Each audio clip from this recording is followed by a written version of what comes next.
좋으신 하나님 아버지 감사합니다.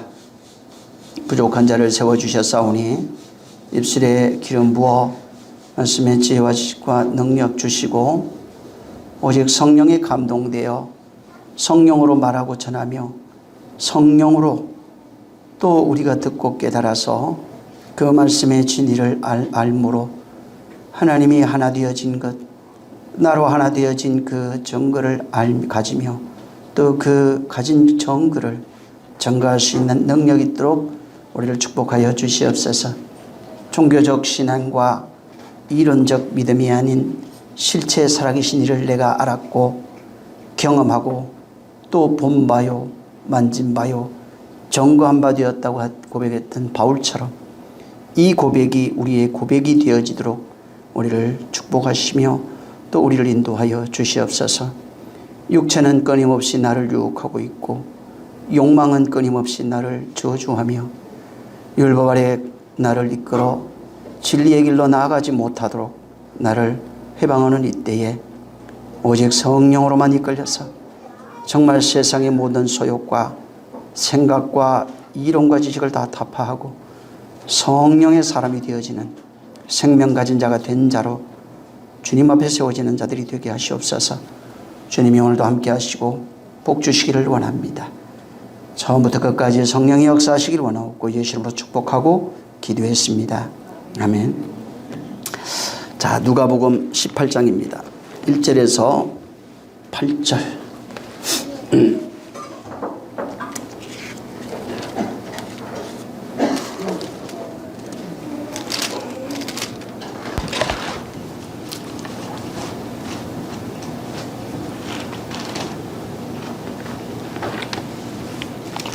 같이 읽습니다. 시작.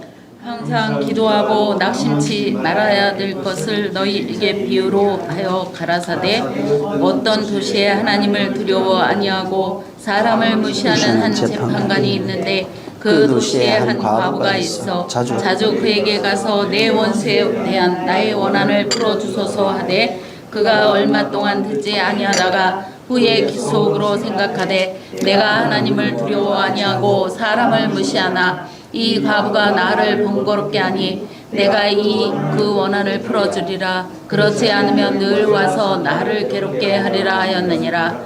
또 주께서 가라사대 불의한 재판관의 말한 것을 들으라. 하물며 하나님께서 그 밤낮 불러짓는 택하신 자들의 원한을 풀어주지 아니하시겠느냐. 저희에게 오래 참으시겠느냐. 내가 너희에게 이르노니 속히 그 원한을 풀어주시리라. 그러나 인자가 올 때에 세상에서 믿음을 보겠느냐 하시니라. 아멘. 자, 지난 시간에 항상 기도와 낙심에 대해서 제가 말씀을 드렸습니다. 자, 근데 잘 보세요. 여기 1절부터 8절에 있는 내용이 주님이 비유로 지금 얘기를 하는데 비유의 내용이 뭐냐면은 과부 얘기가 아니에요. 항상 기도하고 낙심치 말아야 될 것에 대한 내용을 얘기를 하는데 과부 얘기를 하는 거예요. 이해하시겠죠? 여기 1절에 있는 내용이에요. 1절이 이게 핵심이에요. 항상 기도하고 낙심치 말아야 될 것을 저희에게 비유로 얘기했다는 거예요. 그러니까 이 과부 내용이 뭐예요? 그러니까 항상 기도하고 낙심치 말아야 된다는 내용을 담고 있는 내용이라 이 말입니다. 근데 항상 기도하고 낙심치 말아야 되는데 과부 얘기를 하시면서 믿음 있냐? 이렇게 물어봤어요. 마지막에. 믿음 볼 수 없을 거야. 믿음이 없어. 근데 그 얘기를 여기에 해놓은 겁니다. 자, 주님이 지금 항상 기도하고 지난 시간에 프로슈코마이라고 하는 기도, 그 다음에 낙심치 말아야 될 낙심하지라고 하는 엔칼케오라고 하는 단어에 대해서 그 말씀을 드렸습니다. 이게 이제 프로스와 유코마이라고 하는 단어에서 왔다고 말씀을 드렸고 원하다, 뭐 갈망하다 그런 겁니다. 그래서 이게 여기 지금 낙심하지 않는 삶, 그러니까 이제 항상 기도하고 낙심하지 않는 삶을 이제 살아야 된다. 그러니까 주님이 얘기하는 거예요. 그러니까 그런 것을 살아야 되는데, 근데 저 기도는 보면은 성경에 주님이 명하신 겁니다. 그리고 이건 성도의 의무예요. 뭐 기도했습니다 이런 게 아니라 범사의 기도에 대해서도 말씀을 드렸는데 기도는 당연히 해야 되는 것이고 그냥 항상 기도가 뭔지를 알고 그것을 구하는 삶 자체가 항상 기도예요. 쉽게 말하면. 자, 그러면은 기도는 그분이 명한 거예요. 당연히 해야죠. 그냥 주일날 한번 와가지고 그냥 따라하는 기도는 의미가 없습니다. 그건 그냥 행사 참석한 것이고 기도를 통해서 그분과 기도는 뭐냐면 내가 기도하면 그분이 응답이 있어야 되는 거예요. 이게 삶 속에 있는 겁니다. 그러니까. 그래서 이것은 주님의 명령인데 그 기도 속에 의무는 우리가 가지는 거예요. 명령은 그분이 한 겁니다. 근데 응답은 그분의 의무예요 또. 근데 응답의 내용이 능력이에요 이게. 명령은 하나님이 하셨고 우리는 기도해야 할 의무가 있습니다. 그러면서 명령하신 그분은 기도에 대한 책임의 의무가 있어요. 책임을 져야 돼요. 그 책임의 내용이 하나님의 능력이라고요. 그 능력을 내가 소유하는 것이 하나님의 능력을 소유하는 것이 기도예요. 자, 근데 여기 지금 항상 기도하고 낙심치 말아야 된다고 말합니다. 그러면서 이제 과부 얘기를 하는 거예요. 근데 이 과부는 항상 기도하고 낙심치 않는 자라고 말하는 겁니다, 지금. 항상 기도하고 낙심치 않는 그 힘을 갖고 이 여자가 그런 힘을 갖고 있는 거예요. 이 과부가 지금 항상 기도하고 낙심치 않는 자가 이 과부야 이 얘기하고 있는 겁니다. 근데 과부가 지금 항상 기도하고 낙심치 않는 힘의 원천이 뭐예요? 여기 읽었잖아요 지금 8절까지.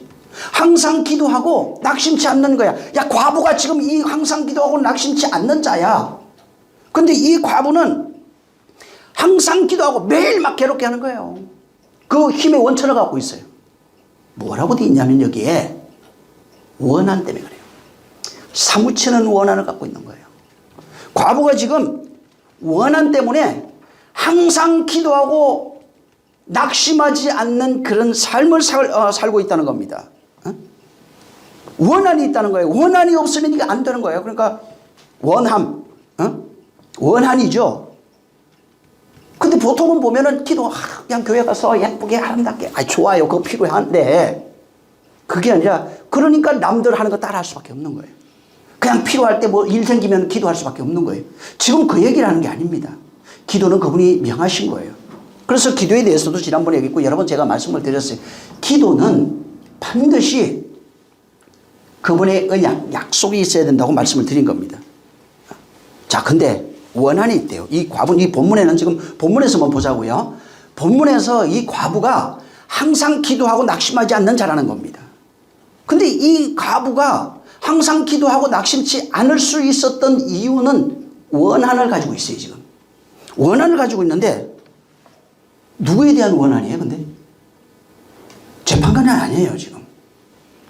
재판관이 아니고 누구에 대한 원한을 갖고 있는 겁니다. 여기 지금 이제 그 원한을 봐야 돼요. 그 원수가 있다고요. 쉽게 말하면은. 여기 원수라고 하는 단어가 디스코라고 하는 단어입니다. 이 단어는 어디에 대항하다, 뭐 반대하다 이런 뜻을 가지고 있어요. 그래서 이 안티 있잖아요. 이렇게. 안티라고 하는 그런 거예요. 그래서 여기에 안티. 그래서 이게 뭐 어떤 대항하다, 저항하다 이런 게 안티고 그 다음에 이제 디케라고 하는 단어가 뭐냐면 디케 뭐 이런 게 있어요. 디케는 정의라는 뜻입니다. 정의 혹은 공의 이런 뜻이에요. 그래서 이 두 단어가 합쳐져 있는 거예요. 안티 디스코.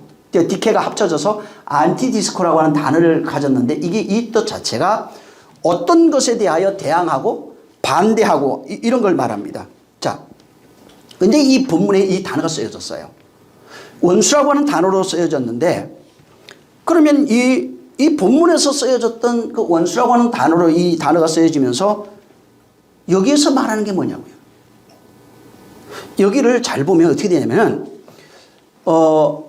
여기선 원수라고 하는 게 사람이 아니에요. 여기 저 1절부터 8절을 보면 어떤 사람이 아니에요. 재판관은 그냥 원수가 봐주는 자로 나오는 거예요. 하나님으로 이게 표현되어 있는 거예요, 그냥. 자, 여기서 잘 보면 어떤 내용이냐면 의를 반대해요. 무엇에 대항하는 게 안티디스코라고 그랬잖아요. 그 무엇이 뭐냐면 의라고요. 의를 대항하고 의를 반대하는 거예요. 그래서 아까 공이라고 하는 디케라고 하는 단어가 공이라고 그랬잖아요. 그러니까 공의를 대항하는 거예요.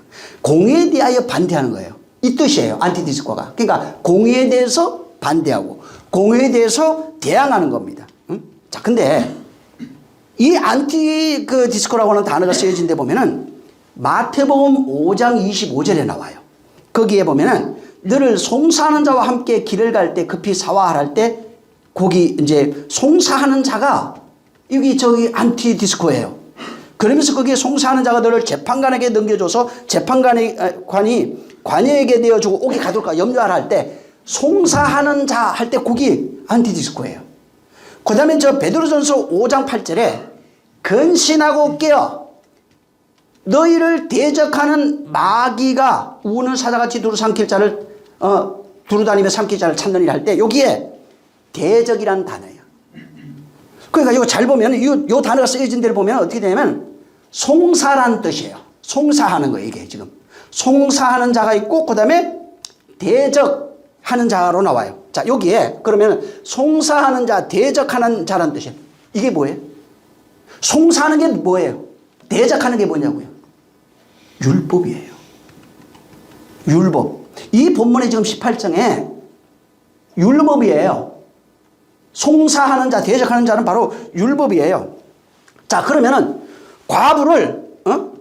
과부가 지금 원수라고 말해요. 뭐예요, 그럼? 과부가 율법을 대적해요, 지금. 율법이 과부를 대적해요. 과부의 원수가 누구냐면 율법이라고요. 과부가 지금, 여기 지금 항상 기도 낙심치 말아야 될 걸 얘기를 하면서 과부 얘기를 하고 있는 거예요.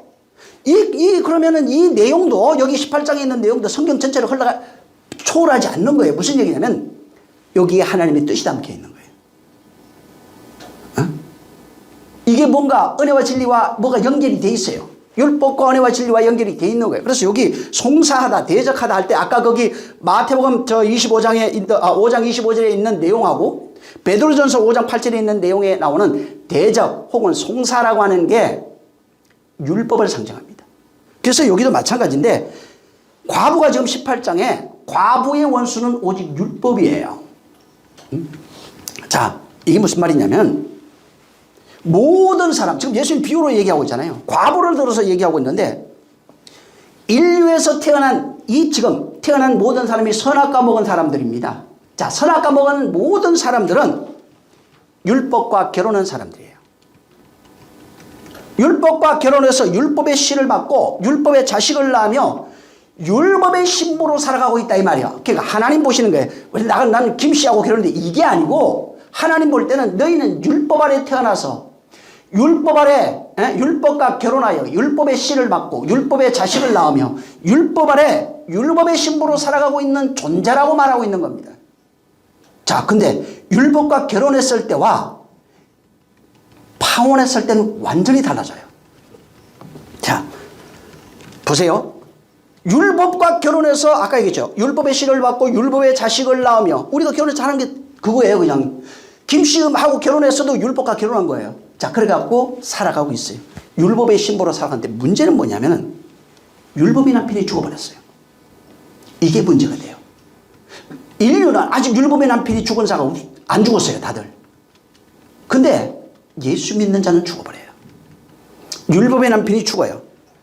자, 그러면 어떻게 되냐면, 자, 율법과 결혼해서 율법의 신부로 살다가 율법이 죽어버렸네? 자, 율법이 죽으면 어떻게 돼요? 율법이 죽으면은 여자가 과부가 돼버려요. 율법이 죽으면 율법의 신부가 과부가 돼버려요. 자, 근데 율법이 죽었는데 율법의 신부는 과부가 되는데 죽고 나니까 어떤 일이 생기냐면은 죽으면은 율법이 과부를 대적하기 시작한다는 겁니다.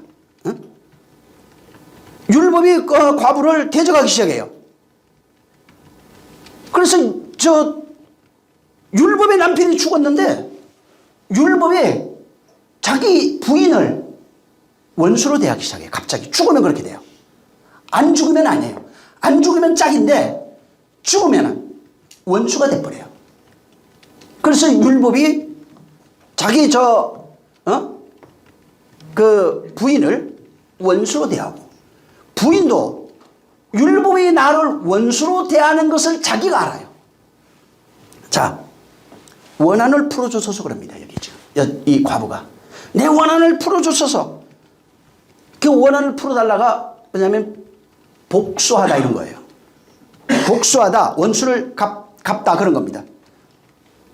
내 원수에 대한, 내 원수가 있어요. 내 원수에 대한 원한을 풀어줘서 나를 그 원문으로 보면은 어떻게 되면 나를 대적하는 그 원수, 그 원수에게 복수해 주소서. 쉽게 말하면 그냥 내 원수를 갚아 주소서 이거예요. 여기 번역해 놓은 것처럼 내 원수를 갚아 주소서. 나를 대적하는 원수가 있는데 그 원수에게 대해서 복수해 주소서. 그 의미를 갖고 있는 겁니다. 자, 근데 로마서 12장 19절을 보세요. 원수 갚는 것에 대한 얘기가 있어요. 여기 로마서 19장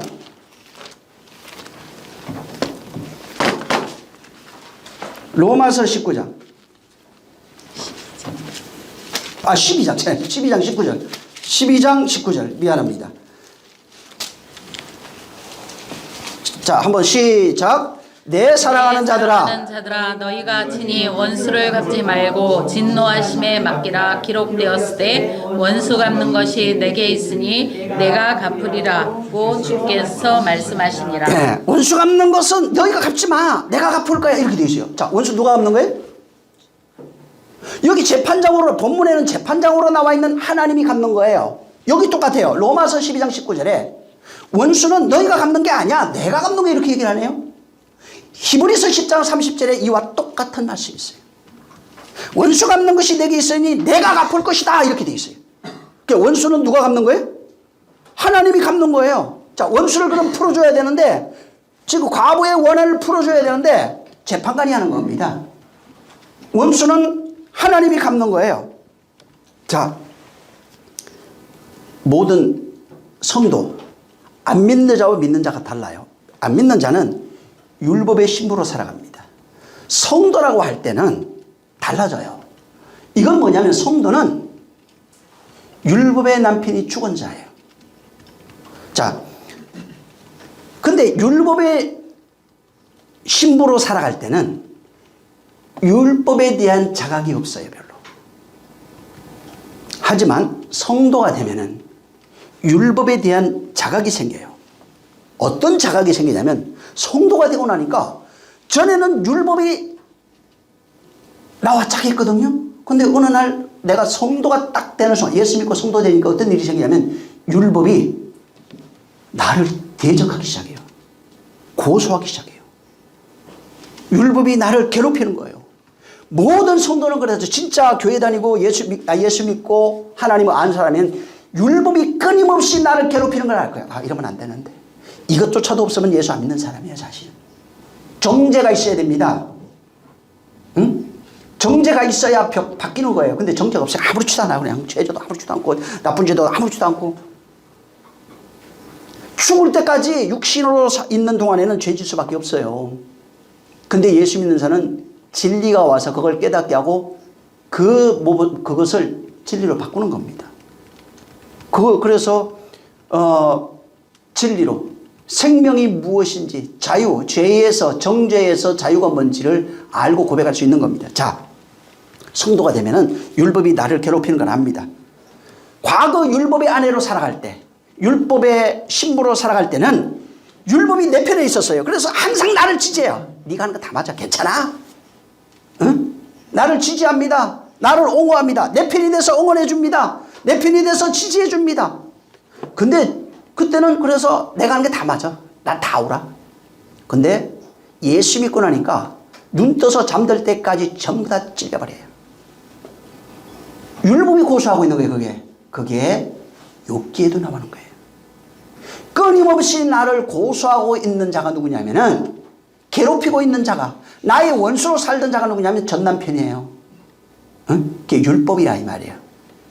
자, 그래서 내가 예수 믿고 난 이후에, 성령 받고 난 이후에 율법의 남편에서 벗어났어요. 율법의 남편이 죽었다고요. 예수의 죽음을 통해서 율법의 남편이 죽은 걸 알았어요. 내가 그와 함께 죽었다고요. 그래서 율법의 남편이 죽고 나니까 율법이 그때는 남편이 아니라 법이 돼버리는 거예요. 그냥 법이 돼서 그때부터 그 법이 나를 공격하기 시작하는 겁니다. 그 법이 나를 고소하기 시작하는 거야. 그때부터 계속해서 대적합니다. 언제까지? 죽을 때까지. 대적하고 대항하고 고소하고 끊임없이 나를 정죄하는 거예요. 그러니까 고소가 어디서 일어나는 거예요? 죽어서? 아니라고요. 나중에 하나님 앞에 가서 책 펴놓고 그 앞에서 그거 불교에서 나온 거예요. 그게 거기서 심판받아갖고 잘못해가지고 아니라고요. 율법의 고소가 지금 어디서 일어나고 있냐면 내 안에서 일어나고 있다고요. 그걸 알면서도 모른 척하고 있는 거예요. 내 안에서 끊임없이 율법이 나를 대항하고 고소하고 있는 거예요. 그래서 과부는 근데 이걸 알아버린 거예요. 과부는 내 원수가 누군지 알아버린 거예요. 율법이 원수라는 걸 알았어요. 율법이 나를 대적하는 원수라는 것을 알았어요. 그리고 하나님께 기도하는 거예요. 그가 나를 대적하고 있고 나를 고소하고 있고 끊임없이 나를 정죄하며 그렇게 나를 괴롭히고 있습니다. 원수가 봐주십시오. 애원하는 겁니다.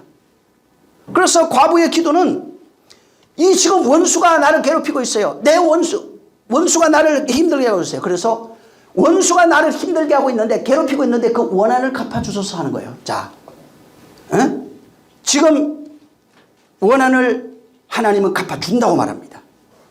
근데 원한을 갚아주는데 또 원한 갚는다니까 다 없애줄게 이렇게 생각하면 안 돼요. 성경에서 성경에 뭐가 흘러가고 있냐면 생명이 흘러가요. 여러분 성경에 우리 여자 얘기 많이 들었죠? 오늘 이거 확실히 알아야 됩니다. 여자와 과부가 나와요. 무엇가 다른가? 도대체 여자하고 과부라는 말이 성경에 너무 많이 기록이 돼 있고 어떨 때는 과부를 들여다가 써요. 어떨 때는 여자를 들여다 쓰는 겁니다. 자, 성경에 나오는 여자라고 하는 개념은 남자의 씨를 받아야 돼요. 그러니까 씨를 받고 잉태해서 출산하는 그런 존재로 나옵니다. 그래서 여자라고 하는 것을 들어서 쓰는 거예요. 자, 그러면 여자 나와요. 당연히 그리스도의 신부를 말합니다. 오늘날 남성, 여성 그런 개념이 아니에요. 여자, 이 세상에 있는 여성을 들여다가 비유로 쓴 거예요. 그러니까 하나님이 볼 때 여자입니다. 여자가 있어요. 하나님이 볼 때 과부가 있는 거예요. 자, 당연히 지금 뭘 얘기를 하냐면 여자는 그리스도의 신부들이에요. 신부인데 그리스도의 말씀을 받아서 진리의 생명을 잉태하고 그 다음에 그 생명을 출산하는 그런 존재가 여자입니다. 그래서 잉태해서 그때 잉태하고 출산할 때 역사하는 이가 성령이에요. 그러니까 성령으로 말미암아 잉태하고 출산해서 성령의 열매 맺는 그런 성도가 되는 교회를 상징합니다. 그래서 여자는 지금 성도와 교회를 상징하는 존재예요. 예수 믿는 모든 자들. 그 다음에 그래서 이 여자는 밖에 있는 자가 아니에요, 사실은. 여자는 넓은 의미로는 맞아요. 근데 성경에서 좁은 의미로 볼 때 예수 그리스도의 신부로서 씨 받아야 할 자라 이 얘기합니다. 그리고 잉태해서 출산해야 될 자예요. 그때 성령이 역사해서 성도라, 그러니까 씨를 받으면은 성도라 혹은 교회라 칭합니다. 씨를 성령으로 받아야 돼. 그러니까 성령으로 받지 못하면은 성도나 교회가 되지 못하는 겁니다. 자, 근데 이렇게 넓은 의미로서 여자라고 하는 개념을 썼어요. 자, 근데 요걸 좁힌 개념이 여자의 개념을 좀 좁혀서 과부라고 하는 개념을 쓰고 있는 겁니다. 자, 이 과부라고 하는 개념이 뭐냐면 과부도 마찬가지예요. 또 개념, 여자와 개념은 비슷해요. 그리스도의 말씀을 받은 교회를 비유합니다. 과부에 말씀을 받는 교회인데 여자와 더불어서 과부로 설명해요. 근데 이건 아직 마찬가지예요. 여자도 마찬가지고 과부도 마찬가지고 씨를 받은 상태는 아니에요. 근데 씨를 안 받았는데 그 전에 무슨 일이 있는 거예요. 자, 잘 보세요. 여자에 대해서는 알았어요. 과부는 뭐냐면 두 가지 의미가 있어요. 성경에 그냥 압축해서 확인해 보면 어떻게 되냐면 첫 번째, 남편의 죽음을 경험한 자가 과부예요. 무슨 얘기냐면은 성경에서 과부는 율법의 남편의 죽음을 경험한 자여야 과부예요. 첫 번째 남편의 죽음을 경험한 거예요. 그리고 두 번째가 그리스도와 연합해야 될 자에 대한 비유예요. 첫 번째, 율법의 남편에 대해서 죽음을 경험한 사람이에요. 그래서 그 죽음을 경험한 자만 과부라고 할 수 있어요.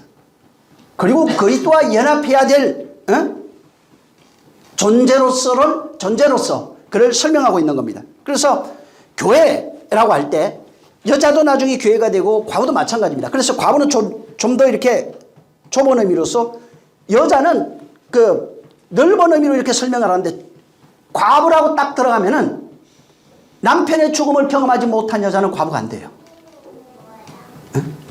그래서 교회라고 하는 게 그리스도의 씨를 받아야 되잖아요. 자, 그리스도의 씨를 받고 잉태해서 출산해야 될 그런 여자입니다. 자, 근데 자 보세요. 교회 입장에서 보자고요. 첫 번째 남편의 죽음을 경험한 게 과부라고 그랬잖아요. 첫 번째 남편이 누구예요? 율법이라고 그랬잖아요. 율법이 뭐예요? 율법이 누구예요? 반드시 과부는 첫 번째 남편의 죽음을 경험해야 돼요. 자, 우리가 복음으로 보자고요. 신약에서. 첫 번째 남편 누구예요? 예수예요. 이 과부는 예수의 죽음을 경험한 사람이에요. 신약으로 보면은 과부는요, 반드시 예수의 죽음이 무엇인지 아는 사람이 과부가 돼요. 그래서 이 과부는 첫 번째 남편 예수, 말씀이 육신되어 오셔 율법을 완성하러 오신 예수의 죽음이 뭔지 경험하고 과부된 사람입니다. 그걸 아는 사람이 과부예요. 그 다음에 그가 죽고 부활했죠. 과부는 두 번째 남편을 기다리는 자예요. 무슨 얘기냐면 죽고 부활하여 그리스도의 영으로 두 번째 남편으로 오시는, 곧 그리스도의 영으로 오시는 그 남편을 기다리고 그 남편의 씨를 잉태해서 출산하고 그 아들과 살아가는 존재가 과부예요. 그리고 그것을 출산한 존재를 성도, 교회라고 말하는 겁니다. 그래서 성경에 넓은 의미, 여자라고 하는 것은 똑같습니다. 씨를 받아야 돼요. 그 다음에 그 씨를 잉태하고 그 씨를 출산하는 존재입니다. 근데 과부는 그 얘기를 하는 게 아니라, 과부라고 설명할 때는 첫 번째 남편의 죽음을 경험한 자를 말하는 거예요. 그렇게 설명해 가는 겁니다. 그래서 첫 번째 남편의 죽음을 경험하고 그 죽음을 통해서 그 다음에 두 번째 남편을 기다리고 있는 자예요. 그래서 이 과부라고 하면 조금 더 좁은 의미로서 설명하고 있는 겁니다. 자, 여기 중요한 게 있어요. 과부래요. 과부. 첫 번째 남편의 죽음을 경험한 자입니다.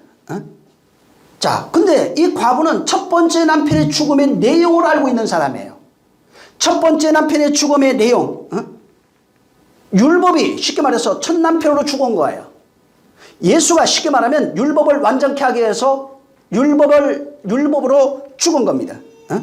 근데 그 율법으로 죽은 죽음의 내용이 나한테 죽었어요. 죽음의 내용이 내게 어떻게 생명이 되는지를 알아야 되는 겁니다.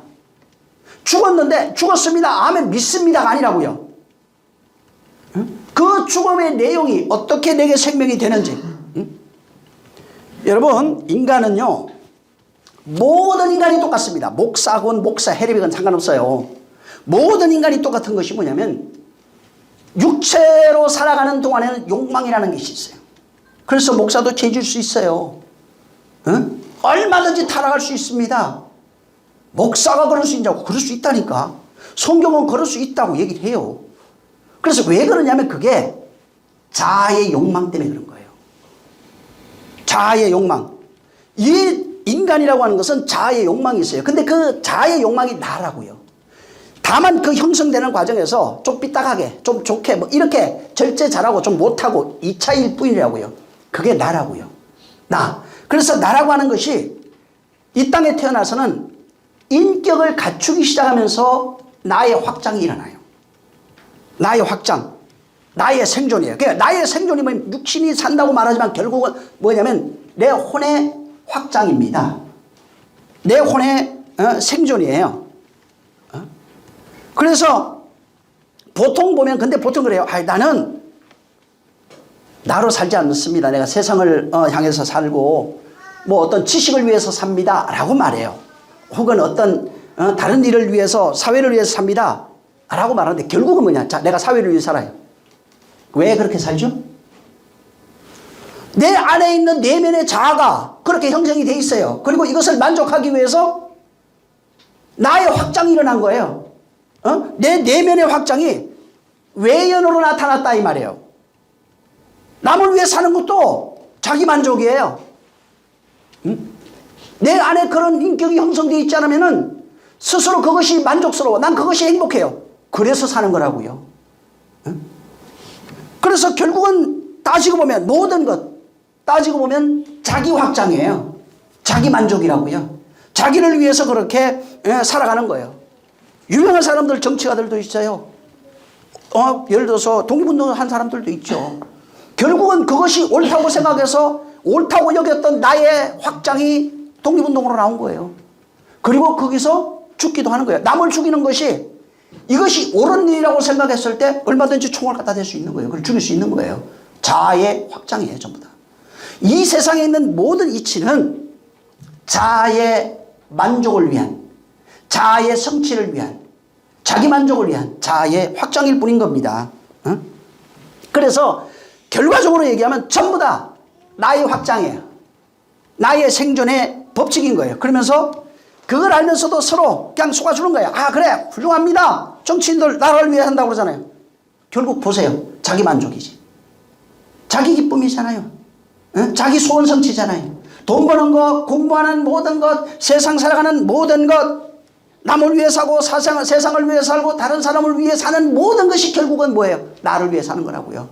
나를 내 생존 법칙이고 자아의 확장이고 스스로 자기를 만족하는 거예요. 그러니까 결국 그게 자기 욕망을 만족하기 위한 거예요. 자기가 생각하고 있는 모든 것, 이건 선악의 문제가 아니라고요. 그냥 자기가 만족하고 싶은 만족하는 것, 원하는 것을 이루기 위해서 그것이 나라가 될 수 있고 권세가 될 수 있고 물질도 될 수 있고 별의별 것, 여러 가지 수만 가지로 그것이 나타날 수 있는 거예요. 그래서 결국은 나라고 하는 그 주체, 내가 가지고 있는 그 나의 모든 것, 그것을 만족하기 위한 겁니다. 그것을 이루기 위한 거예요. 근데 문제는 뭐냐면 인간이 가장 고통스러운 거예요. 근데 고통인지 몰라요. 가장 안타까운 게 뭐냐면 내가 나를 모른다는 거예요. 내가 나를 모른다는 겁니다. 그것이 가장 고통인데 그것이 고통인지 모르는 거예요. 자, 잘 보세요. 좀 더 깊이 가보자고요. 내가 자아의 확장이고 나의 만족을 위해 사는 거예요. 자, 내가 원하는 게 있어요. 이것이 밖으로 나온 거예요. 원함을 누가 준 거예요? 그 원함은 누가 줬냐고요? 자, 원함이 정치로 뭐 봉사로 다 나왔어요. 그 원함을 누가 줬냐고요? 내가 만들었어요? 아니면 내가 진짜 원하는 건지 아니면 다른 사람이 원하는 거냐? 우리 그러잖아요. 교회 다니면 비전, 꿈, 그게 지금 내가 원하는 거예요? 아니면은 다른 사람이 원하는 것을 내 것으로 착각하고 있느냐 이 말이에요. 여러분, 인간은요 본래 태어나서 살아가면서 내가 원하는 게 없어요. 무슨 얘기냐면은 내가 원하는 것은 환경에 의해서 이미 받아들여진 거예요. 밖에서 안으로 들어온 거예요. 전부 다. 아무 백지 상태에서 엄마 아빠 하기 시작하면서부터 넌 이런 사람이 되라 하는 그 자체가 전부 다 밖에서 내면으로 흘러 들어온 거예요. 내가 원함이라는 것은 없어요. 전부 다 다른 사람이 원함이 내 원함이 돼버린 겁니다.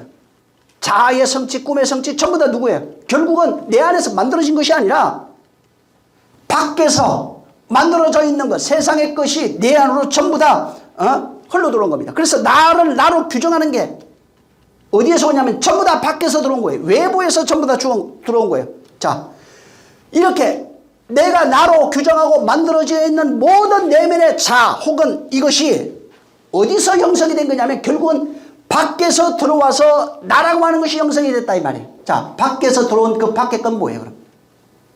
그게 율법이라고요. 이 세상이 율법이라고요. 이 세상이 율법으로 펼쳐져 있어요. 구리판을 두들겨 펴서시 펼듯이 그게 코스모스라고요. 율법의 세상이 코스모스라고요. 밖에서 형성되어 있는 이 삼라만상에 있는 모든 것이 율법이라고요. 율법에 의해서 율법의 것들이 체계화되어 있고 구체화되어 있고 그런 것들이 나라를 형성하고 개인을 형성하고 인격을 형성하고 있다고요. 문화를 형성하고 있다고요. 그리고 그 문화 아래 살던 율법 아래 살던 사람이 그 율법의 것들을 내가 태어났을 때 나도 모르게 주입받기 시작한 거예요. 그래서 내가 태어나서 나도 모르게 율법의 것을 계속 주입받아요. 자 보세요. 나가 율법의 것을 주입받는다고요. 이 세상 율법의 것이 내 안에 들어와 있는 거예요. 그럼 자 보세요. 첫 번째 남편이 누구예요? 율법이라고요. 율법의 세상에 들어오니까 율법의 남편이 있는 거예요. 나도 그냥 당연히 이 세상에 태어났기 때문에 그 율법의 남편이 가지고 있는 율법의 법, 원리, 원칙, 이론 이런 것들을 씨로 받아서 육체로 흘려요. 육체에 결혼해서 자식을 낳는 것도 똑같은 거예요. 그 이전에 이미 율법의 씨가 내 안에 들어와서 내가 율법이라고 하는 존재로 부모님이 나를 잉태해버렸어요. 그리고 율법이라고 하는 세상에 태어나서 율법이라고 하는 삶을 살아가고 있는 거예요. 응? 나도 똑같이 누구 걸 가는 거야. 율법의 남편의 씨를 받아서 살아가고 있는 그런 존재예요. 그래서 율법이라고 하는 세계에 율법의 남편의 씨를 받아서 그 씨로 내가 태어나 그 씨로 살아가는 율법 아래 속한 자가 되니까 누구예요? 율법의 남편으로 알고 있는 거예요. 그러니까 율법을 가지고 있으니까 뭐가 되는 거예요? 옳고 그름 선악 구조로 살기 시작하는 거예요. 그게 선악과 먹은 거라고요. 응? 옳고 그름을 따지기 시작해요. 선악의 욕망을 끊임없이 추구하게 돼 있어요. 그게 자아만족. 응? 그래서 율법의 씨를 받아 태어난 나의 모습을 보니까 끊임없이 죄, 악, 옳고 그름, 맞는 것, 틀린 것, 저주, 의와 불의, 율례와 도덕을 찾을 수밖에 없고 저주 아래 살아갈 수밖에 없고 정죄하며 살아갈 수밖에 없어요. 그래서 선악의 욕망, 옳고 그른 걸 따지면서 끊임없이 정죄하며 살아갈 수밖에 없는 그런 율법의 씨로 태어난 나 자신을 발견하기 시작하는 거예요. 근데 율법에 있을 때는 이걸 모른다는 겁니다. 다시 말하면 선악과 먹은 그 상태를 생명과 먹기 전에는 절대 깨달을 수가 없어요. 생명과 먹지 못한 자의 삶은 금방 얘기는 안 하지만은 선악과 먹고 살아가고 있는 인생들이 몇 마디만 해도 알 수 있어요. 왜? 생명과 못 먹었다니까. 그러면서 교회 생활을 오래 했어요. 안수고 안수집사 장로 돼 있다고요. 근데 그건 할 수 없어요. 왜? 문화를 그렇게 만들어 놨기 때문에. 교회 문화도 이미 율법 아래 이미 점령당해 있어요. 율법 아래 있다고요. 말은 은혜와 진리라고 말하지만 그렇지 못해요. 그래서 생명과 먹지 못한 상태가 뭐냐면 선악과 먹은 상태라고요. 그게 율법의 남편으로 결혼하고 살아가고 있는 상태예요. 자, 근데 진리의 남편을 딱 만나고 나니까 그걸 이제 생명과로 비유해놨어요. 구약에. 계시록에 하면 그렇게 돼 있어요. 그래서 진리의 남편을 만나기 전에는 율법의 남편하고 결혼한 거예요. 근데 그걸 모르고 있었는데 진리의 남편을 만나고 나니까 과거에 있던 그 남편이 율법의 남편이라는 것을 발견한 거예요. 그리고 그때는 내가 율법에 태어나서 율법의 씨를 받아서 율법의 자식을 낳고 율법 아래서 행복하게 살아가고 있던 나 자아의 상태를 발견하는 겁니다. 이거는 반드시 생명과를 먹어야 경험할 수 있는 거예요. 이론으로 배워서 되는 문제가 아니라고. 이거는 몸으로 경험하는 거예요. 쉽게 말하면 결혼하면 진리의 남편을 만나야 돼요. 만나서 그 남편과 하나 된 이후에 비로소 과거의 전 남편이 율법의 남편이라는 것을 발견하는 겁니다. 자아로 살아가고 있는, 그래서 자아를 만족시키고 나를 만족시키고 선악을 따지며 판단하며 거기서 율법의 자식을 낳고 살아가고 있는 나를 발견하기 시작하는 겁니다. 바로 인간은 나의 원함이라고 그러죠. 내 원함, 내가 원하는 거 그렇게 얘기 많이 하죠. 나의 원함이라는 게 없어요. 사실은 밖에서 만들어진 겁니다. 다 밖에서 내 안으로 들어온 거예요. 나의 원함은 절대로 내 안에서 만들어질 수 있는 내용이 아니에요. 세상에서 만들어진 거예요. 가정에서 만들어진 거예요. 학교에서 만들어진 거예요. 내 생각 이런 것이 전부 다 내 밖에서, 내 밖에 율법이 세상에 내가 태어나고 나니까 거기서 그냥 강제적으로 주입돼 버린 겁니다. 주입할 때 사람에 따라서 정도의 차이가 있는 거예요. 그리고 주입한 사람이나 주입받은 사람이 똑같이 율법 아래 살아가고 있는 존재로서 살아가는 겁니다. 예를 들면 여러분 가난했을 때 60년대 70년대 그때 당시에 초등학교 그 조사해가지고 앙케이트해서 그때 당시에 가장 원하는 뭘 직업이라고 그러잖아요. 너 뭐 원할래 그러잖아요. 5, 60년대 뭘 것 같아요? 1위 전국 1위예요 이거. 뭘 것 같아요? 5, 60년대에 초등학생이 제일 되고 싶은 게 뭘 것 같아? 쌀집 주인. 그 1위였어요. 진짜예요 그거. 그럼 7, 80년대는 뭘 것 같아요? 70년대 80년대 잘하는 저도 초등학교 때 했어요. 딱 맞아요 그거. 1위 나와요. 뭘 것 같아요? 생각해 7, 80년대 뭘 것 같아요 한번. 군인, 경찰, 대통령이 1위였어요. 다. 1, 2, 3, 1을 이게 다 찾아냈어요. 7, 8, 70년대. 자, 그럼 요즘은 뭘 것 같아? 요즘은 알겠지. 나 1위 했어 이게. 뭘 것 같아? 요즘 1위 하는 직업군이 초등학교 1위가 뭘 것 같아? 게이머. 네? 게이머. 뭐 게이머. 또? 뭐, 이거 좋네요. 연예인이에요. 그 연예인이잖아요. 거기서 막 다른 사람들 우상이 돼서 연예인이에요. 가수, 뭐 게이머가 됐던 방송 이런 걸 통해서 모든 사람들에게 알려지고 싶은 욕망이에요. 연예인이에요. 가수가 되든 뭐 스포츠 스타가 되든 아까 얘기했던 게이머의 뭐 세계적인 뭐가 되든 전부 다 그런 겁니다. 자, 근데 보세요. 아이들이 달라졌나요? 아이들은 50년대나 지금이나 똑같아요. 근데 왜 아이들은 똑같은데 직업이 이렇게 다를까요? 뭐가 문제인 것 같아요? 응? 왜 아이들이 그때 아이들하고 아이들은 똑같은데 나이도 같은데 선호하는 게 달라요. 왜 그럴까요? 이게 왜 그러냐면은 시대가 요구하는 직업군이 달라진 거예요. 이걸 누가 요구해요? 아이가 알아요 이게? 가수가 뭔지? 누가 아는 거예요? 세상이 요구하는 거예요. 세상이 원하는 거라고요. 그래서 세상이 원하는 거를 아이들한테 자기도 모르게 부모, TV 여러 가지 방식을 통해서 강제로 주입이 돼버린 거예요. 그래서 아이들한테 자기도 몰라요. 왜 그렇게 돼야 되죠? 그러니까 요즘 좋잖아요. 이렇게 얘기를 하는데 어디서 온 거예요? 그러니까 내 안에서 발생된 게 아니고 사회에서 원하는 것들이 강제적으로 내 안에 주입된 겁니다. 자, 세상이 원하는 것이 내 안에 강제적으로 주입됐어요. 잘 들으세요. 세상이 원하는 거, 사람들이 원하는 거, 이 율법이 세상이라고 그랬잖아요. 자, 율법이 세상에서 이들이 원하고 살아가면서 원하는 것이 나한테 강제적으로 주입됐다고요. 그게 뭐예요? 이게 뭘까요? 사람들이 행복하네요, 좋네요, 오늘. 에베소서 2장 2절 3절 읽어보세요. 그것이 뭔지, 그렇게 세상 밖에서 안으로 주어지는 그게 뭔지 거기에 적어놨어요. 에베소서 2장 3절 2절 3절. 자, 에베소서 잘 읽어보세요. 밖에서 있던 그런 것들이 율법이 세상이라고 그랬잖아요. 거기 내 안에 들어와 나를 점령하고 있어요. 그게 뭔지 시작.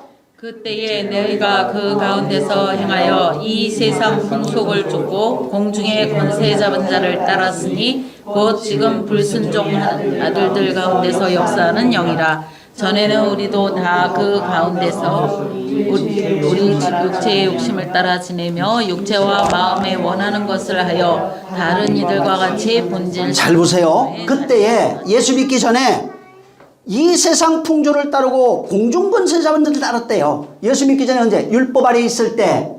그때는 공중권세 잡은 자를 따랐대요. 근데 그것이 뭐냐면 안 믿는 자 속에서 역사하는 영이에요. 공중에 있는 게 아니고, 지금 잘 보세요. 공중에 있는 게 아니고 어디 있어요? 안 믿는 자 안에서 역사하는 영이라고요. 지금 그게 뭐예요? 율법이라고요. 공중권세 잡은 자가 뭐예요? 그러니까 율법이라고요. 3절 잘 보세요. 다시. 전에도 우리는 다 그랬다. 공중권세 잡은 자, 곧 우리 안에서 역사하는 율법의 영 아래 있을 때 어떤 일이 나느냐? 육신의 욕심을 따라 지내며 육체와 마음에 원하는 것을 하여 본질상 진노의 자식이에요. 자아로 살아가는 것, 율법으로 살아가는 게 본질상 진노의 자식이라고요. 자꾸 공중에 좌악이 그렇게 생각하지 마세요. 그 속에 마음 안에 역사하는 영이라고요. 마음에 있는 영이라고요. 율법이라고요. 곧. 응? 밖에서 안으로 우리가 문화를 따르고 막 연예인 어쩌고 밖에서 들어온 모든 것이 뭐라고요? 이게 그러니까 이게 공중권세 잡은 자예요. 이게 율법이라고요. 그게 우리 안에 들어와 있는 거예요. 요한복음 12장 31절에 보면은 이제 이 세상에 심판이 이르렀으니 이 세상 임금이 쫓겨나요. 세상 임금이 어디 있는 거예요? 그러니까 아까 에베소서 보세요. 어디 있어요? 내 안에. 그게 뭐예요? 세상 임금이 옛 남편이라고요. 율법이라고요. 율법의 세상에 율법이 왕노릇하고 있는 거예요. 응? 그래서 율법이 왕노릇한다는 거예요. 바울이 그 얘기했죠. 율법이 왕노릇한다고. 어디에서? 내 마음에서. 고린도후서 4장 4절 잘 보세요. 그 중에 세상신이 믿지 않는 자의 마음을 혼미케 하고요. 세상신이 어디 있는 거예요? 공중권세 잡은 자가 어디 있냐고요? 마음. 그래서 마음이 혼미케 되는 거예요. 마음속에 있는 거라고요. 지금 뭐가? 율법이 이게 어디서 들어왔어요? 밖에서. 율법의 세상에서 오니까 율법의 세상에 있는 그 율법이 그게 신이 돼 있다 이 말이야. 그 신이 돼서 바로 내 마음을 율법이라고 하는 그 남편이 세상 신이 내 마음을 이미 다 지배해버렸어요. 그래서 뭐가 못 비쳐요? 율법 아래 율법이 옳다고 여긴 자는 절대로 그리스도의 영광이 비칠 수가 없다는 거. 율법으로 살아가는 자는 그리스도의 영광이 비칠 수가 없다는 거. 응? 갈라디아 4장 3절에 뭐래? 우리가 어렸을 때에 이렇게 나와요. 어렸을 때에 이 세상 초동학문에 속해서 종노릇하고 있대요. 똑같이 얘기하고 있죠. 세상 신에게 종노릇하고 있어요. 세상 임금에게 지배받고 종노릇하고 있는 거예요. 그거예요. 초동학문이라고 분명히 그건 돼 있어요. 응? 세상 신이 자꾸 사람들 귀신 있는 건 맞아요. 근데 귀신은 엄청나게 두려워해요. 근데 자기 안에 있는 율법은 두려워하지 않아요. 귀신보다 무서운 게 자기 안에 있는 율법이라고요. 귀신은 나를 미혹은 할 수 있어요. 근데 실제 율법은 나를 지옥으로 보내버려요. 응? 그 안에 역사하는 영, 세상 신이라고요. 귀신이 아니에요. 여기는 귀신이라는 단어가 아니라고 이거는. 응? 그때 언제 예수 믿기 전에 세상 문화와 풍습을 쫓고 그 다음에 공중권세를 따랐을 때 풍조 나중에 들어가 보세요. 문화 이런 것들이야 다. 응? 세상 문화를 쫓는 것 자체가 율법 아래 있다고요. 그럴 수밖에 없어요.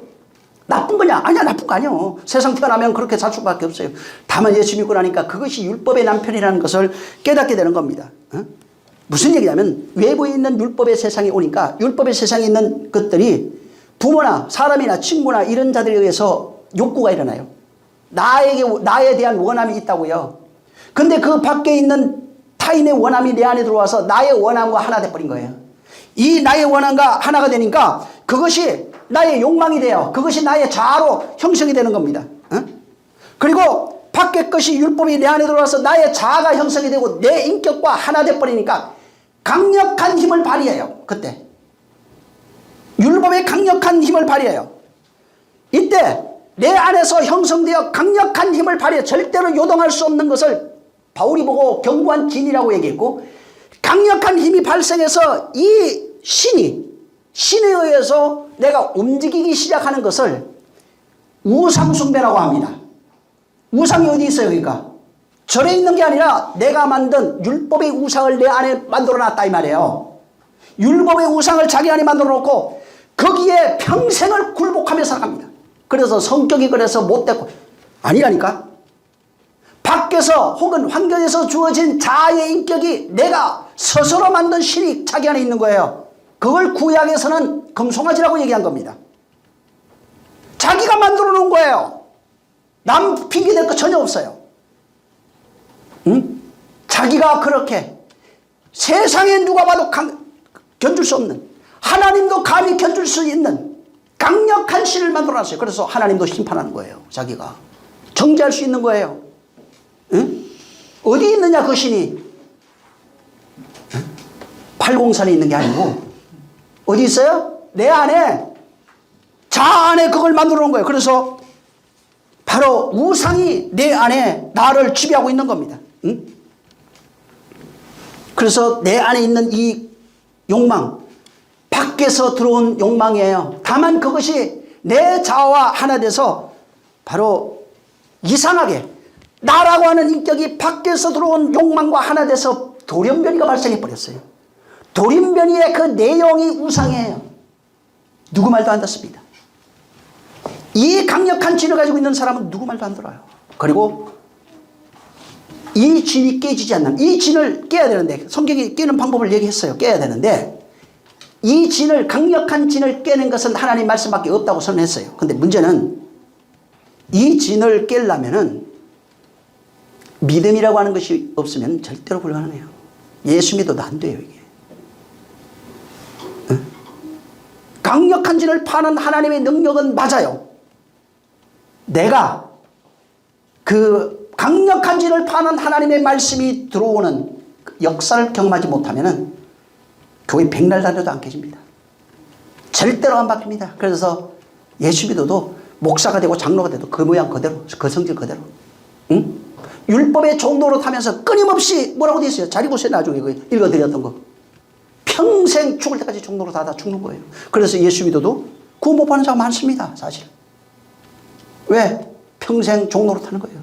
평생 저주 아래 사는 스스로. 이건 누가 하는 게 아니고 부모가 하는 것도 아니고 자식이 하는 것도 아니고 자기가 그렇게 가는 거예요. 누가?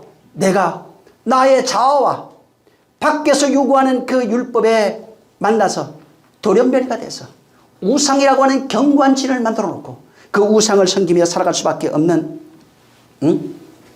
존재가 되는 거예요. 그래서 모든 인간은 정말 내 안에 있는 우상에 의해서 그 자아로 형성이 돼버렸어요. 자기 자신이에요. 그래서 거대한 힘에 사로잡혀 버렸어요. 태어나면서 뭐 살인자들도 있죠. 도둑놈들도 있고 별것 다 있습니다. 욕할 것도 없어요, 사실은. 왜? 똑같아요. 그 안에 그 사람들은 더 강력한 진이 있는 것 뿐이에요. 그래서 그들이 그걸 사로잡고 있는 거예요. 나는 한번 태어나서 내가 저기 성리학만 공부해가지고 나는 부모한테서 교육을 잘 받아서 예의 바르고, 그게 좀 우상이에요. 그게 그 사람을 지배하고 있어요. 죽어요. 그런다고 해서 그 사람이 훌륭한 사람이 되는 게 아니에요. 세상 윤례와 법도로 볼 때, 선악으로 볼 때 나았다 이뿐이에요. 그냥 좀 더 나은 것 뿐이에요. 결국은 내가 만든 나의 우상, 그 우상이 강력한 힘이 돼서 평생을 그 힘으로 나를 지배하고 나는 종노릇하고 그 권세로 나를 누르고 있고 나는 종노릇하는 거예요. 그래서 그 정신이 내가 만든 그 우상의 정신이에요. 그게 자아를 지배하는데 내가 나인지 몰라요. 내가 그게 난지, 내가 그것인지, 그놈이 난지, 내가 그놈인지, 예? 평생을 헷갈리며 살아갈 수밖에 없는 거예요. 그렇게 내 안에서 그 신이 나를 지배하고 있는 상태를 금방 읽었죠. 공중권세 잡은 자, 또는 거짓의 영, 또는 세상 영, 또는 여러 가지 마귀, 귀신은 아니에요. 마귀, 사단, 혹은 세상 권세를 잡은 영, 이런 식으로 전부 다 풀어놨어요. 그래서 마귀도 들어가 보세요. 귀신은 달라요. 존재하고 있어요. 사단도 들어가 보세요. 어떻게 표현되고 있는지. 결국은 뭐냐면 모든 사람들 속에서 그들을 지배하고 있다는 거예요. 다시 말하면 이 세상 모든 사람이 거기에 지배받고 있는 거예요. 거기에 종노릇하고 있는 거예요. 그래서 잘 보세요. 요한일서 3장 8절 잘 알죠? 읽어보세요. 요한일서 3장 8절. 요한일서 3장 8절. 자, 요한일서 3장 8절. 시작. 죄를 짓는 자는 마귀에게 속하니 하나니 마귀는 처음부터 범죄함이니라. 하나님의 아들이 나타나신 것은 마귀의 일을 멸하려 하심이니라. 이 죄 세상에서 살아가고 있는 모든 존재들, 죄를 짓는 자마다 마귀에게 속해 있다니까요. 그래서 마귀가 싸웠어요. 하나냐 단수 막 여럿이냐. 신학적으로도 싸웠어요. 네가 마귀라고요. 응? 세상 염에 지배받고 쉽게 말하면 율법이에요. 거기에 지배받고 율법에 의가 되어 우상으로 살아가고 있는 그가 마귀라고요. 하나님을 대적하는 자, 이간자, 원수. 응? 그래서 마귀는 처음부터 범죄한 거예요. 하나님 없이 살아가는, 선악과 먹고 살아가는 그 존재들. 하나님의 아들이 나타나는 이유를 여기 얘기하는데, 하나님의 아들이 나타나는 이유 중에 하나가 뭐라고요, 여기? 마귀의 일을 멸해야 돼요. 자, 마귀의 일이 어디 있어요, 지금? 마귀가 막 세상에서 아담을 타락시키고, 그 창세기만 읽고 본 거예요. 응? 뭐냐면은, 마귀의 일은 지금 성도 안에서 일어나고 있어요. 밖에 있는 게 아니에요. 이 세상 율법에 있는 모든 것들이 율법을 가지고 마귀가 정죄하죠. 맞아요. 세상도 율법이 마귀 아래 있어요. 근데 실제 이 세상 밖에 있는 일이라면 문제 없어요, 나하고는. 근데 그 일이 어디에서 일어나고, 이것이 안으로 들어와 버렸다고요. 이 안에서 마귀의 일이 형성이 되어 있고, 마귀의 일이 어디에서 일어나고 있냐면 내 안에서 일어나고 있는 거예요. 그래서 일생을 종로로 다니고 있는 거예요. 응? 율법으로 선악으로 살아가면서 거룩한 채 해봐야 그 안에 이미 종로로 살아가는 인생들이라고요. 응? 그래서 이미 마귀의 일이 우리 안에 있는데, 하나님의 아들이 나타난 건 어디에서? 우리 안에서 일어나고 있는 마귀의 일을 멸하려고 하는 거예요. 그래서 안 믿으면 멸해지지가 않아요. 응? 그리스도의 복음이 임하잖아요, 성령으로. 그러면은 내 안에 마귀 일이 있어요. 내 안에 선악의 욕망이 있다고요. 내 안에 율법이 자아로 형성이 돼서 나타나고 있는 세상 신의 어떤 역사들이 내 안에 있다는 거예요. 응? 자, 근데 그리스도의 복음이 내 안에 나타나고 나니까 내 안에서 어떤 일이냐, 마귀의 일이 내 안에 100%였는데 그리스도의 복음이 내 안에 나타나니까 마귀의 일이 점점점 소멸돼 가기 시작하는 거예요. 그래서 마귀의 일을 멸하는 하나님의 방법이 뭐냐면, 성령을 우리에게 보내시고 성령에 의해서 그리스도의 복음이 우리에게 나타남으로써 이제는 율법으로 살던 자가 진리로 사는 자가 되면은 마귀의 일이 멸해지는 거예요. 믿으십시오, 마귀의 일을 이렇게 외치는 게 아니고, 응? 마귀의 일은 믿습니다, 아무래보다 안 됩니다. 성령이 오셔서 진리로 살아가는, 진리를 깨달아 그 진리로 살아가는 존재가 되면은 율법이 사멸해가요. 율법으로 살던 내가 죽기 시작하는 거예요. 그게 옛사람의 죽음이라고요. 옛성전의 파괴라고 말합니다. 자아의 죽음이라고 말해요. 응? 그래서 그때 복음이 들어와서 율법으로 차있던 내가 율법이 점점점 사멸해가고 죽어가기 시작해요. 그걸 그렇게 바뀌어가는 모습을 성경은 바울을 성수, 얼만큼 바뀌었느냐에 따라서 성수 혹은 성장이라고 표현한 거예요. 그때 복음이 내 안에 들어와야 돼요. 이 몇 장 몇 절 아는 거 아무 소용 없어요. 그거 외울 필요도 없어요. 그 말씀이 들어와서 옛사람이 죽어야 돼요. 오직 그때 복음에 의해서 되는 겁니다. 자, 이제 율법에 대해서 알았어요. 본문에 자, 아까도 얘기했지만 나를 나로 규정하는 것이 뭐냐면 율법이에요. 여러분, 내가요, 제 성격이 지금 모든 사람이 자기소개하죠. 율법이라고요. 그게 나를 나로 규정하는 건 모양만 다를 뿐이에요. 율법에서 형상되어 있는 우상, 그 모양이 다를 뿐이에요. 실제 나를 나로 규정하는 건 율법이에요. 그 다음에 그 율법에 의해서 내가 평생 종로로 사는데 거기에 의해서 억압돼서 고소돼서 눌려가지고 바로 거기에 의해서 지배당하고 있는 거를 그때는 몰랐어요. 나를 지배하고 끌고 가는 있는 게 율법이에요. 자, 복음을 알고 나니까 어떻게 되냐면 그때 율법에 눌려서 율법에 고소받아서 율법에 의해서 그 폭력에 지배받아서 살아가고 있던 게 그게 율법이구나 하는 걸 발견한 거예요. 만약에 여러분이 예수 믿는다면 이걸 발견해야 돼요. 만약에 이걸 발견하지 못하면 진짜 복음을 아직 모르는 사람이에요. 나를 억압하는 실체, 폭거하는 실체, 나를 저주하고 나를 괴롭히는 그 실체가 율법이라는 거 알아요. 알아야 돼요. 그걸 알아야 돼요. 세상 사람도 아니에요. 아버지도 아니고 어머니도 아니고 남편도 아니고 아내도 아니라고요. 자기 자신이라고요. 자기가 만들어놓은 그 율법의 세상에 그 율법이 나를 폭거하고 나를 괴롭게 하는 거예요. 그래서 끊임없이 내 안에서 나를 옳고 그름을 판단시키고 사람을 판단시키고 있는 거예요.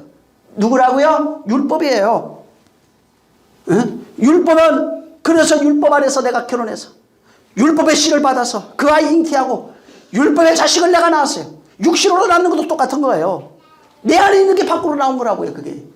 응? 그래서 율법을 율법의 씨를 율법과 결혼해서 그 아이를 키우며 살아가고 있는 여자, 첫 남편과 결혼해서 살아가고 있는 그 여자예요. 모든 세상 사람이 그렇게 살고 있어요. 믿는 자나 안 믿는 자나. 믿는 자는 그게 주어져 가는 것뿐이에요. 율법에는 필히 주어져 가는 것뿐입니다. 자, 근데 율법의 씨가 있어요. 율법이라고 하는 그 씨를 받은 사람들은 공통점이 하나 있어요. 그게 뭐냐면은 율법이 무슨 일을 해도 정죄를 하기 시작해요. 죄책감. 교회에 오면 더 많이 생겨요, 이게. 율법이 끊임없이 정죄하기 시작해요. 죄책감. 여기서 두 가지가 나와요. 죄책감이 들 때 자기 합리화, 자기 정당화하는 사람이 있어요. 환경이 그래서 그게 나쁜 거예요. 선악으로 판단하는 사람이 있고, 또 한 사람은 거기서 아예 포기해버려요. 포기하고 은혜를 구하는 자는 성도예요. 포기하지 아니하고 죄책감이 들 때 율법이 정죄예요. 정죄하는데 두 사람이 나와요. 한 사람은 자기를 합리화하고 정당해요. 아니에요 하는 사람이 있고, 한 사람은 맞습니다. 그래서 나는 은혜가 필요한 거예요. 이렇게 되면 율법의 죄를 시인하고 하나님께 은혜를 구하는 자는 바로 그때 자유가 생겨요. 그 회개라고 하는 것이 발생을 해요. 인정하고 회개합니다. 그때 인정하고 회개하면 자유가 일어나요. 안식이 들어온다고요. 그때 바로 생명이 와요. 근데 죄책감이 들 때 자기를 합리화하는 사람은 절대로 얻을 수 없는 것이 뭐냐면 자유, 안식, 생명이 없습니다. 율법이 정죄할 때 율법은 거짓말하지 않아요. 율법은 100% 정확해요. 율법이 정죄할 때 자기 합리화하면 자유와 안식과 생명이 없어요. 근데 그때 회개하고 은혜를 구하면 자유와 안식과 생명이 생기는 겁니다. 자, 보통 모든 사람들이 어떻게 사냐면 율법의 씨를 받았어요. 그러다 보니까 율법의 정죄가 오잖아요. 그러면 자기를 정당화합니다. 예수 믿는 사람 많습니다. 아직도. 왜? 아직 안 바뀐 것도 있고 그러니까. 그래서 죄책감이 들어요. 교회 다니면. 근데 그때 자기를 정당화해요. 나 잘못한 거 없던데. 그러면은 그 상태가 뭐냐면 아직도 첫 남편과 결혼하고 살고 있다고 성경은 증거하고 있는 거예요. 아직 결혼하고 있는 거예요. 첫 남편이 죽은 적이 없어요. 자기를 합리화하면은 첫 남편이 바로 죽은 적이 없는 거예요. 그래서 첫 남편이 죽어야 되는데 문제는 첫 남편이 죽는 일이 일어나 버린 거예요. 첫 남편이 죽지 아니하면 절대로, 그랬죠. 첫 남편이 인간이 죽일 수 있는 게 아니라고요. 이거는 하나님만 할 수 있는 거예요. 첫 남편이 죽는 일은, 율법의 남편이 죽는 일을 내가 죽이는 게 아니에요. 하나님만 하는 거예요. 그렇게 복음이 들어오는 것도 내가 하는 게 아니에요. 하나님만 하는 겁니다. 자, 근데 모든 인류가 율법으로 살아가요. 그래서 자기를 정당화합니다. 항상. 그리고 죄책감이 있어요. 율법 안에 있다고 하는 것 자체가 뭐냐면 죄책감이에요. 죄책감은 율법이 끊임없이 나를 정죄하고 있다는 겁니다. 자, 그리고 정죄할 때 아까도 얘기한 것처럼 자기를 정당화하는 자는 아직 첫 남편 아래 있는 거예요. 자, 모든 인류가 이렇게 첫 남편에 속해서 살아가고 있는데 첫 남편이 죽는 사건이 발생한 거예요. 아까 얘기했죠. 첫 남편은 예수라고. 요한복음 16장 7절에 보면은 내가 실상을 말하겠다. 내가 떠나가는 것이 너에게 큰 유익이다. 그때 그 이로 쭉 보면 보혜사가 오실 것이고 보혜사를 아버지가 보낸다는 것입니다. 그리고 13절로 넘어가면 뭐라고 되어 있냐면 보혜사 곧 진리의 성령이 오시면 너희를 모든 진리 가운데로 인도할 것이다. 그때는 스스로 말하지 않고 오직 듣는 것을 말하며 장래일을 말할 것이다. 첫 남편이 죽으면 죽어요. 내가 떠나간다 이 말이야. 떠나가는 게 죽는 거예요. 율법으로 오신 예수예요. 율법을 완전케 하신 예수예요. 그가 죽어야 좋은 일이 생겨요. 그가 내가 죽으면은 너희에게 보혜사가 올 것이다. 보혜사가 오게 되면 너희를 진리 가운데로 인도한다고 그렇게 말씀하고 있는 겁니다. 그래서 여기에 첫 남편이 죽고 보혜사가 오면은 어떤 일이 일어나냐면은 내 안에 율법의 선악의 구조로 살아가고 있는 내가 다 깨져버립니다. 그것 자체 질서가 율법의 질서가 다 파괴된다 이 말이야. 응? 내 안에 일어나고 있는 율법의 모든 그런 모양들이 전부 다 파괴되는 겁니다. 다시 말합니다. 진리의 성령이 오면은 내 안에 율법의 구조, 선악의 구조가 깨어진다고요. 그 깨어지는 걸 경험한 것이 첫 남편의 죽음이에요. 이거 모르면은 첫 남편의 죽음을 경험한 것이 없어요. 성령이 오셔서 내가 그동안 성령 없이 진리 없이 율법의 구조, 선악의 구조, 잘 들으세요. 율법의 구조, 선악의 구조로 살아가고 있는 내가 율법의 구조가 깨져요. 옳고 그름을 따지는 선악의 구조가 깨진다고요. 이 깨어지는 것을 경험한 사람이 첫 남편의 죽음을 경험한 거예요. 예수가 십자가 2000년에 죽었어요. 그 죽음의 역사를 어떻게 경험하냐면은 성령이 오셔서 선악의 구조, 율법의 구조가 깨지는 것을 경험해야 첫 남편이 죽었다고 말할 수 있고 과부라고 말할 수 있는 거예요. 응? 과부가 성도가 된 거예요. 첫 남편의 죽음을 모르는 자는 과부가 아니에요. 그러면은 첫 남편의 죽음을 말해줄 수가 없는 겁니다.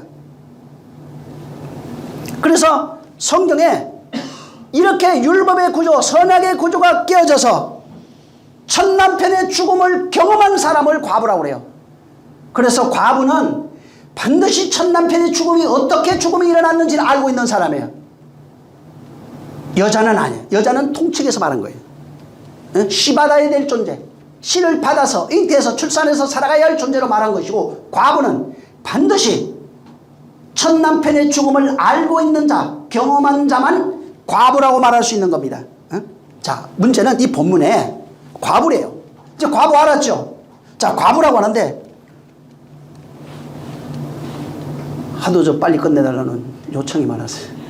이걸 또 해야 되나? 자, 본문에 좀 하자고. 다음 시간에 좀 이어서 하고. 과부는 뭐예요? 지금 주님이 항상 기도하고 낙심하지 말아야 돼 그러면서 과부 얘기를 하는 겁니다. 자, 이제 과부는 알았네요.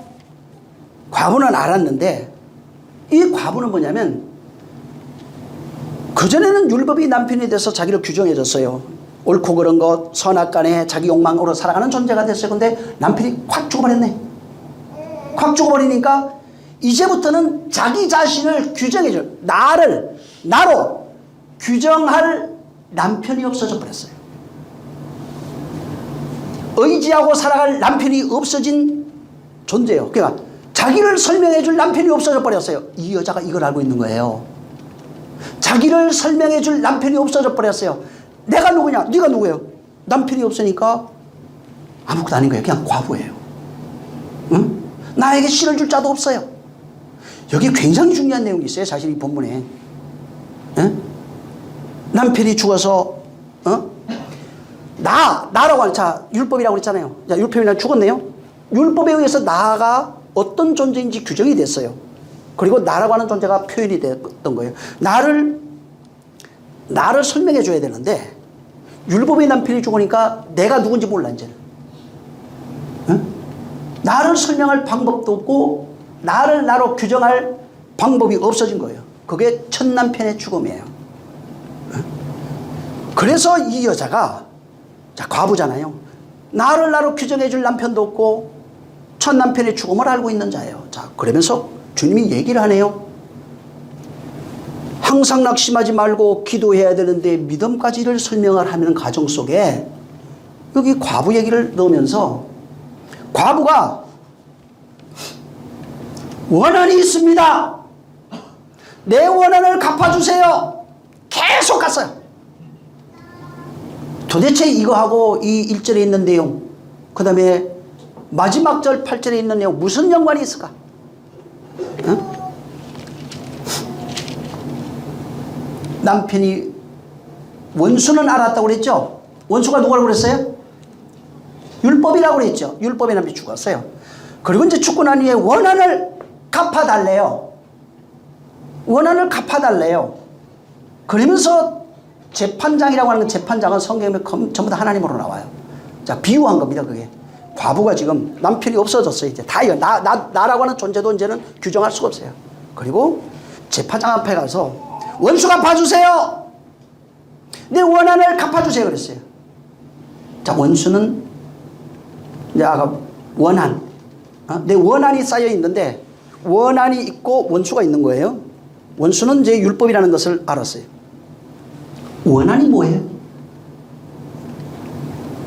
원수는 알았어요. 율법이에요. 원한은 뭘까? 원한이 있어가지고 막 재판장님, 문 두드려야 그냥. 원수 갚아주세요. 내 원한이 사무쳤습니다. 아니, 원한이 있어야 가서 원수 갈 거 아니에요. 원수가 나를 그렇게 했으니까 이 원수 갚아달라고 그런 거 아니에요. 과부가 가지고 있는 원한은 뭘까? 숙제. 다음 시간에 공부하세요. 보세요. 원한이 도대체 뭘까? 원한을 자, 원수를 갚았는데 원수 갚는 게 그거 죽이는 게 아니에요. 원수를 이미 율법으로 죽어요. 율법은 진리의 남편에게 죽어요. 원한을 풀어주는 거예요. 원한을 풀어주는 게 저거 죽이면 끝나는 게 아니라고요. 잘 들으세요. 이게 답이라고요. 원수는 죽어요. 원한은 어떻게 해결할 거예요? 여기에 있어요. 원한을 풀으세요. 하나님이 그걸 풀어주는 거예요. 제가 말한 내용들의 답이 있으니까 잘 고민해 보세요. 일주일 동안 막 고민해가지고 기도하세요. 원한이 있어요. 원한. 근데 과부가 원한을 다 받아요. 그리고 믿음 있는 항상 기도하고 낙심하지 않는 자로 과부를 설명해 준 거예요. 그래서 다음 시간에 이어서 말씀을 드리겠습니다. 계속하고 싶은데 빨리 기도하겠습니다. 자, 기도하세요. 기도할 때 하나님, 오늘 이 과부에 대한 얘기, 여자와 과부에 대한 얘기를 제가 좀 했어요. 왜? 그걸 알아야 이 본문을 풀 수가 있어요. 여러분이 그냥 이해가 할 수 있어요. 그래서 주여, 우리는 이제 과부를 이미 지나버렸어요. 남편을 잃었으나 이제는 남편을 얻은 자가 됐어요. 그리고 생명의 씨를, 그전에는 율법의 씨를 받았는데 생명의 씨를 받아 잉태하면서 율법이 점점점 사멸해가는 존재가 된 거예요. 이것이 계속 일어나야 됩니다. 살아가면서 넘어지고 엎어지고 많은 일들이 일어나는데 그게 잘못된 거 아니에요. 괜찮아요. 인생은 그래요. 그렇지만 그걸 통해서 내가 바뀌지 않는다면 그가 버려지는 자가 돼버려요. 여러분, 나중에 완성된 자 뭐 그런 얘기 하잖아요. 죽어서가 아닙니다. 이 세상에서 완성되면은 주님처럼 무리 걸을 수 있어요. 무리 걸는다는 거 또 저기 저수지 가지 마시고 그 얘기가 아니에요. 율법의 무리를 걸을 수 있어요. 그거예요. 율법의 무리를 걷는 게 보여요. 그냥 거기에 하나님의 낯, 판임이라고 하는 낯을 대면하는 존재가 아니라 처음에는 율법 아래서는 판임, 낯을 대면하는 존재가 되는데 나중에 어떻게 되냐면 얼굴이 돼버려요. 그냥 네가 판임이라고요. 내가 판임이 된다고요. 그냥 그렇게 되면 율법 아래에 흘러가고 있는 무리에 살아가고 물속에서 우글거리고 있는 존재가 보이고, 그 다음에는 무리를 걷고 있는 자들이 보이기 시작해요. 이 세상에서 일어난 일이라고요, 지금. 근데 무리를 걷는 자들이 아무리 물속에 있는 자들에게 무리의 세계를 얘기해줘도 이해를 못합니다. 본인이 걸어야 돼요. 이 시간 기도할 때 주여, 정말 나를 좀 축복해 주셔서 율법, 진리의 복음에 의해서 율법이 사멸해가는 진정한 성도 거리두인이 되게 해달라고 원한을, 진짜 성도는 원한을 갚아주신 거예요. 응? 이를 위해서 기도하겠습니다. 하나님 아버지 감사합니다. 이 과부가 정말 주님이 비유로 말씀하셨지만은 우리의 모습이요, 또 진정한 과부는 첫 남편의 죽음을 경험하고 그것을 알고 말해줄 수 있는 자유니 진정한 과부가 되어 이제부터는 생명의 씨를 받아 생명의 씨를 잉태하고 출산하여 그 생명으로 살아가는 존재, 곧 자유와 안식이 있는 존재들로 우리 하나님 앞에 세워져 가게 도와 주시옵소서. 성령이 함께 하시기를 원합니다. 하나님 아버지 말씀을 듣는 모든 심령들이 진정한 자유와 안식을 경험하게 하시고 정말 여전히 여자의 씨를 받지 못한 여자의 삶을 살고 있는 자, 또 첫 남편의 죽음을 알고 있으나 아직 이제 막 씨를 받는 모든 존재들, 또 씨를 받아야 할 존재들, 그들을 인도하고 그들을 양육할 수 있는 능력이 있게 도와 주시옵소서. 아들의 삶이 무엇인지 알아서 진정한 아들의 삶, 그리스도의 삶이 나를 통하여 이 세상에서 펼쳐지고 있는 이 현실을 저들이 깨닫고 그리스도인이라 하는 하나님의 그런 부르심을 받을 수 있게, 정말 그런 부르심을 받는 존재 되게 하여 주시옵소서. 주님이 함께 하시길 원하며 예수로 축복하고 기도했습니다. 하늘에 계신 우리 아버지여, 이름이 거룩히 여김을 받으시오며 나라에 임하옵시며 뜻이 하늘에서 이룬 것 같이 땅에서도 이루어지리이다.